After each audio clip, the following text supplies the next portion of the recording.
allons rendre grâce à Dieu, lui qui a permis que nous nous retrouvons cet après-midi pour ce rendez-vous de mardi. Que l'honneur et la gloire lui soient rendus. Alors prions pour remercier Dieu. Alléluia.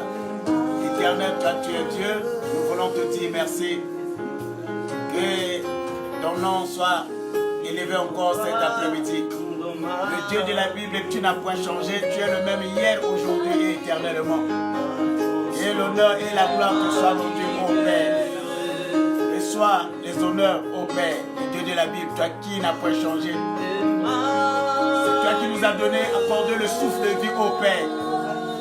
C'est toi qui nous as accordé cette grande faveur de vivre et d'exalter ton Saint-Nom cet après-midi. Que l'honneur et la gloire te soient rendus, Emmanuel. Il n'y a pas un autre Dieu en dehors de toi. Emmanuel, Dieu parmi les hommes. Alléluia. Emmanuel.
Bien-aimés dans le Seigneur, je vous salue tous dans le nom de Jésus-Christ.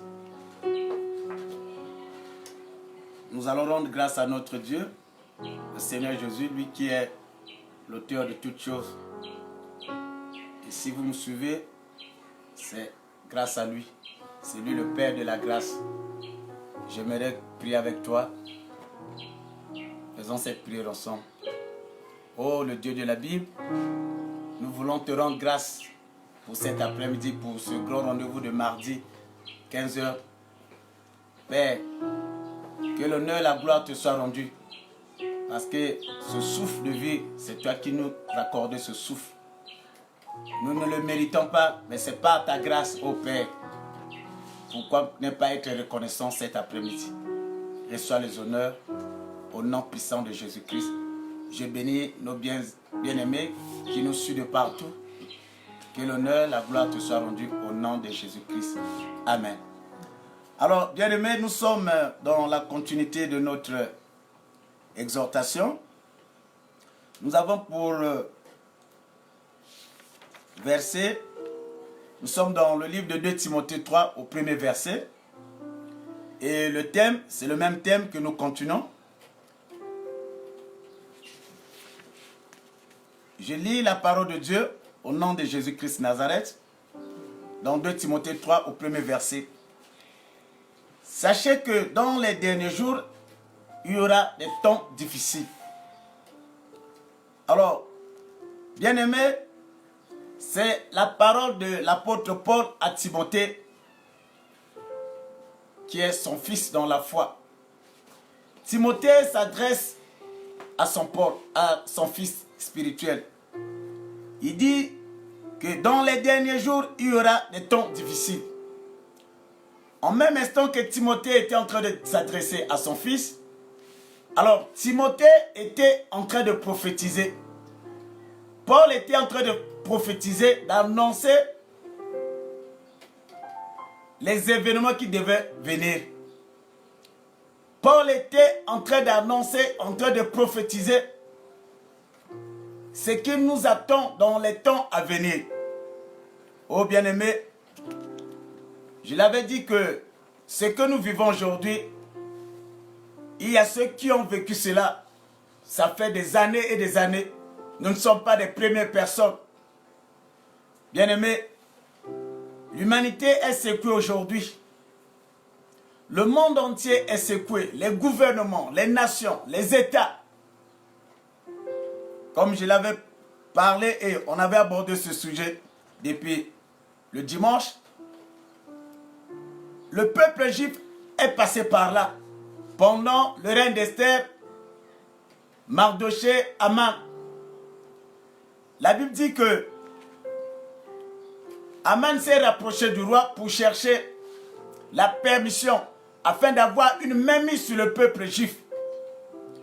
Lorsque nous lisons la Bible, et nous sommes dans Esther 3 au 11e verset, la Bible dit que le roi dit à Aman, l'argent t'est donné, et ce peuple aussi, faisons ce que tu voudras. Ah! Le roi a donné son accord à Aman. Il dit, l'argent t'est donné, et ce peuple, tu peux en faire tout ce que tu voudras. Alors, Aman a profité de cette occasion et le décret a été pris pour que le peuple juif soit massacré. Alors, qu'est-ce qui s'était passé au niveau de ce peuple? Ils ne voyaient que la mort. Ce peuple voyait la mort venir en eux. Chacun avait son raisonnement. Alors, bien-aimés, c'est là où nous avons dit, devant tout ce qui peut se passer, quelle est l'attitude que nous devons avoir? Puisque le peuple juif avait vécu ces moments, comme les moments que nous sommes en train de vivre maintenant. Quelle est l'attitude qu'il faut prendre?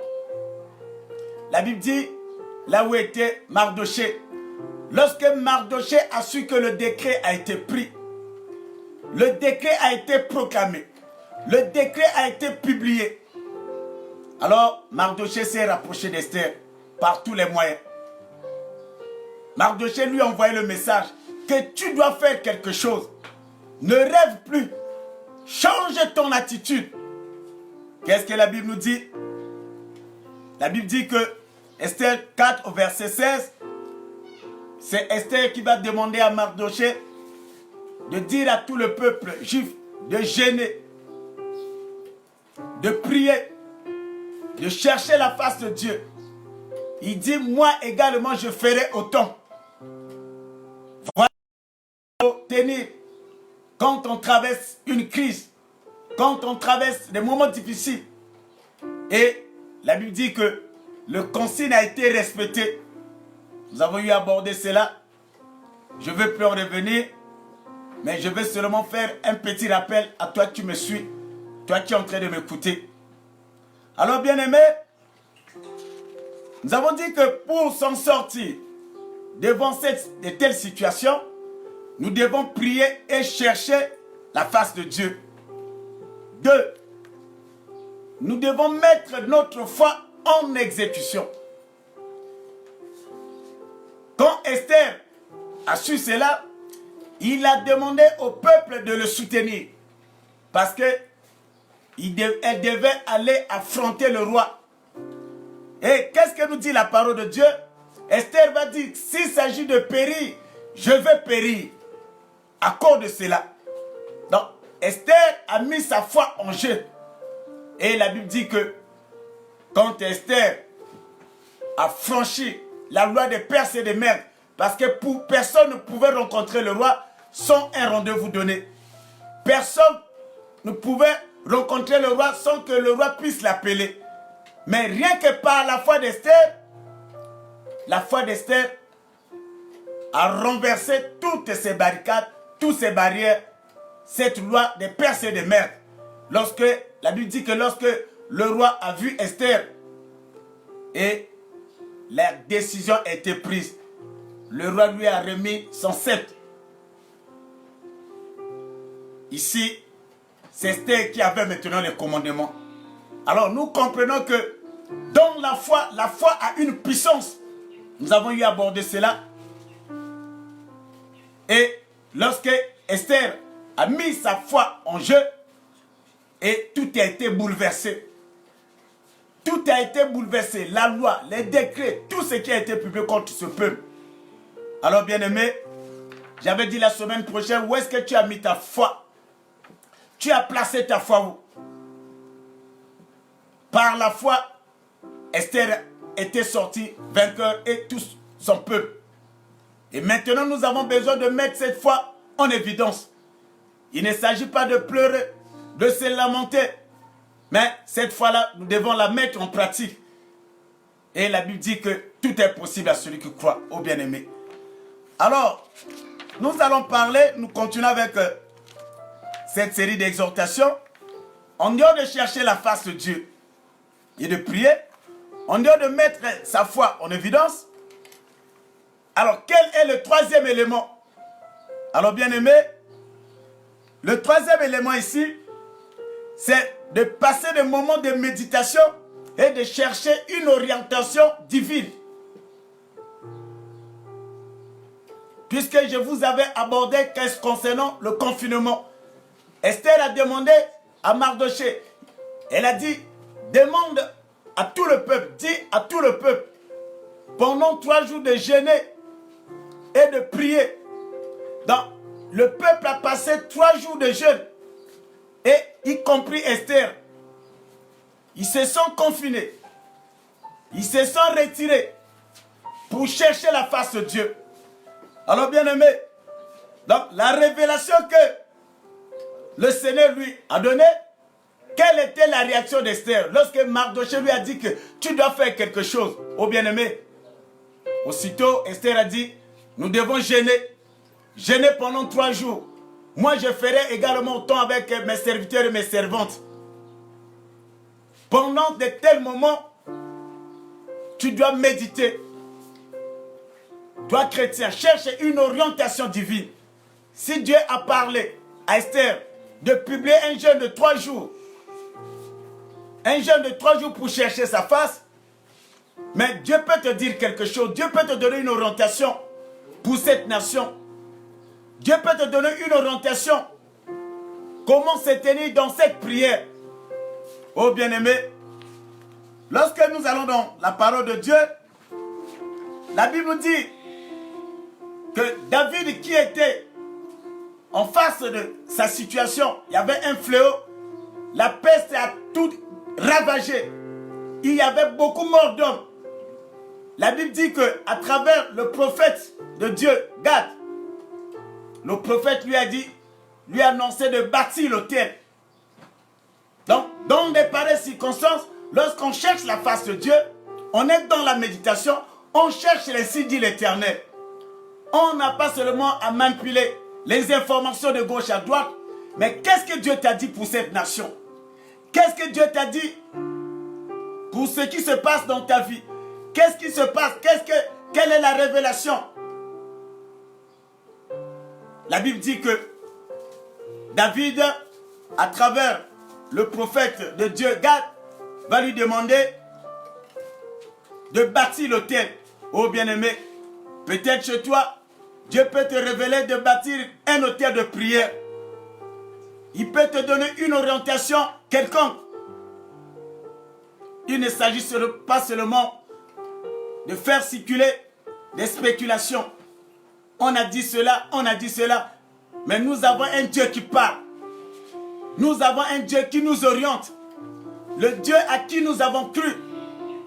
Il parle, il oriente, il nous coordonne. Il n'est pas mort, il était mort, mais il est ressuscité, bien-aimé. Comment retrouver, comment recevoir cette orientation? Quand tu es concentré, quand tu cherches sa face, Dieu va te donner de grandes orientations et que tu dois faire avec toute ta famille. Alléluia, bien-aimé. La Bible dit que quand David a bâti l'autel, et en baptisant l'autel, et la Bible nous ajoute que David avait demandé pardon à Dieu. Il a compris l'autel qu'il a bâti. Il s'est repenti également. Il a demandé pardon à Dieu parce qu'il a compris il avait mal agi. Oh bien-aimé, réponds-toi, toi qui m'écoutes. Depuis chez toi, tout ce qui se passe sur le langage de Dieu, Dieu est en train de nous parler à travers ces circonstances parce que la Bible dit qu'il est le maître des temps et des circonstances. Bien-aimé, dans ce confinement, nous sommes appelés à chercher la face de Dieu. Éloignons-nous de toute distraction donnée. C'est dans de pareilles circonstances que nous recevons de ce Dieu des grandes révélations. Médite la parole de Dieu nuit et jour. Médite la parole de Dieu et tu vas avoir des grandes révélations, ô bien-aimé. Alors, bien-aimé, je disais que le quatrième élément, nous devons méditer, chercher la face de Dieu, chercher que Dieu puisse nous donner une orientation donnée. Alors, le cinquième élément, peut-être ça va te bouleverser, tu es appelé à te réjouir. Alléluia. Écoute ce que nous dit à partir d'Esther, le livre d'Esther, chapitre 9, au 20e verset. La Bible dit que quand les choses se sont bouleversées, et Mardochée écrivit ces choses, il envoyait des lettres à tous les Juifs qui étaient dans toutes les provinces du roi Assuérus, au près et au loin. À partir de 21h27, il leur prescrivait de célébrer chaque année le 14e jour, le 15e jour du mois d'Adar. Alors, c'était une fête qui était organisée, on appelait cette fête le Purim. C'était une fête de joie. Parce qu'ils se sont rappelés comment Dieu leur a apporté la délivrance entre les mains d'Aman. Le peuple juif était dans la joie. Et le décret était simple. À tout moment, ils se rappelaient de cet événement en organisant cette fête. Oh bien-aimé, je te dis ceci, nous n'avons pas à attendre de se réjouir après la fin du corona. Tout ce qui est en train de nous bouleverser, la Bible nous dit que le juste vivra par sa foi. C'est par la foi que nous croyons que nous avons un Dieu qui est fort. C'est par la foi que nous croyons que notre Dieu est capable. C'est par la foi. Nous savons les victoires que nous donne notre Dieu. La fois dernière, je vous avais dit que certaines personnes sont en train de dire que nous avons un ennemi invisible et qui est dangereux. Mais nous avons aussi un Dieu qui est invisible, qui est plus dangereux que le coronavirus. Un Dieu qui est un Dieu de défis, qui relève des grands défis. Oh bien-aimé, ce Dieu-là, il est capable de toutes choses. C'est lui qui donne l'intelligence aux chercheurs de découvrir les vaccins et autres choses. La Bible dit que si l'Éternel ne protège ceux qui protègent, protège en vain. Si l'Éternel ne garde ceux qui gardent, garde en vain. Le tout se repose entre les mains du Seigneur. On a compris comment ce Dieu a confondu, a sémé la confusion à l'intelligence des hommes. Nous avons vu des pays nantis avec une médecine développée. Mais voyez comment ça se passe. Il y a une confusion totale. Cherchons la face de Dieu. Notre recours est auprès de lui, ô bien-aimé. Le cinquième élément, nous devons nous réjouir. Évitons de se lamenter. Évitons de pleurer, ô bien-aimé. Réjouissons-nous. Parce que la Bible, je vous le redis, que le juste vit par sa foi. Écoute ce que nous dit encore la Bible. Bien-aimé, malgré le décret que Mardochée avait pris, il a eu écrit des lettres envoyées dans toutes les provinces. Oh, je déclare, la victoire est déjà acquise. Au nom de Jésus-Christ Nazareth. Bien-aimés, nous avons la victoire entre nos mains. La victoire est avec nous. Ne nous lamentons pas. Alors écoute ce que nous dit Romains chapitre 8, verset 35. La Bible dit que qui nous séparera de l'amour de Christ? Alléluia. Qui nous séparera de l'amour de Christ? Écoutez ce que nous dit le livre de Romains. Serait-ce la tribulation, l'angoisse, la persécution, la faim, la nudité, le péril ou l'épée? Rien ne peut nous séparer de l'amour de Christ. C'est à partir de cet amour que le grand Seigneur, le Dieu de la Bible, a quitté son trône pour apporter la délivrance à l'humanité. C'est à cause de cet amour que nous sommes sauvés aujourd'hui. À cause de cet amour, nous sommes délivrés. À cause de cet amour, l'humanité a connu la délivrance. Mais écoute ce que nous dit la Bible. Qui peut nous séparer de cet amour? Je te dis que coronavirus ne pourra jamais nous séparer de cet amour. Aucune maladie, aucun problème. Même si tu te retrouves peut-être envahi, inondé par des situations, l'amour du Christ est tellement énorme. Personne ne peut nous séparer de cet amour. Alléluia. Romains 8, verset 37 nous dit ceci. Mais de toutes ces choses, nous sommes plus que vainqueurs. Alléluia. De toutes ces choses, tout ce que nous voyons, tout ce que nous constatons, tout ce que nous vivons, nous sommes plus que vainqueurs. Toi qui me regardes, depuis chez toi, tu es peut-être en Italie, tu es plus que vainqueur, je te l'apprends. Toi qui me regardes depuis Yaoundé, je te dis que tu es plus que vainqueur. Toi qui me regardes, qui me suis, cher internaute, à Brazza, je te dis que tu es plus que vainqueur. Ne sois point troublé, que ton cœur ne te trouble point. Alléluia. Nous avons un Dieu qui est vivant. Je vous le dis, Jésus-Christ est vivant. Il est vivant jusqu'aujourd'hui. Il guérit. Jusqu'aujourd'hui, il opère des miracles. Jusqu'aujourd'hui, il relève des grands défis. Romains 8, 37 dit, mais dans toutes ces choses, nous sommes plus que vainqueurs par celui qui nous a aimés. Oh, Jésus-Christ t'aime beaucoup. Cet amour de Christ, personne ne peut briser cet amour. Alors, bien-aimés, raison pour laquelle cet après-midi, je suis venu te dire seulement, prends courage. Prends courage. Corona, sous la terre, chaque chose se passe à un temps limité. Il y a un temps pour s'aimer, il y a un temps pour récolter. Il y a un temps pour le malheur, il y a un temps pour la joie.